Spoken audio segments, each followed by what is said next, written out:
One time, now this really happened. I had a guy in the audience who was an officer in the Navy, you know, and because of the lights, the direction, I could not make out the markings on his uniform clearly. You know, I could tell the man was an officer because he had thrown up on himself.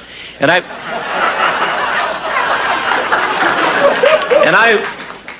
was saying hello to the guy because I am patriotic. I really am. And I said, "Sir, are you an officer in the United States Navy?" And he was one of them big deal guys. He says, "I am indeed." And I said, "Are you stationed aboard a ship?" He said, "Yes, sir." And I said, "May I inquire as to the name of said vessel?" You know, I get very official sounding there. And he barked back, USS something or other. I don't remember the name, to be honest with you. And I said, "What class of ship is that?" Because there's a bunch of them. It could be battleship, destroyer, cruiser. And the guy looked back at me, yelled, "Frigate." And see, I was in the Army, and I didn't know that there's boats called frigates. And there really is. I'm not making that up. It's a ship, but it's not a ship that you might use promiscuously in non-naval company. You understand? Like if you walk up to a guy in a street corner in Milwaukee, a stranger, and you say to the guy, "Battleship," he'll probably walk away and you'll never see him again. But if you walk up to the guy and yell, "Frigate," that's not the end of the conversation. There's a lot of weird words. You want to hear a dumb word? Just take them by itself. Torque. Torque. Yeah, dumb.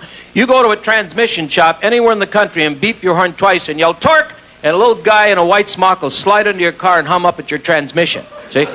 But if you walk up to a guy in Milwaukee and start off with, "Hey, Torque," he's liable to turn around and say "Frigate" if he's in the Navy. You see, well, you know, I'll tell you my favorite word. I love this word. Now, this is a brand name, I know, but I have to say it. Ford Motor Company has a brand name for their parts division. It's spelled F-O-M-O-C-O, and it's pronounced Fomoco. Now, you go to any dealer in the world, sells them parts, and you say Fomoco, the guy will sell you a little chunk of a Ford, a blue and white striped box. It's no big deal, see?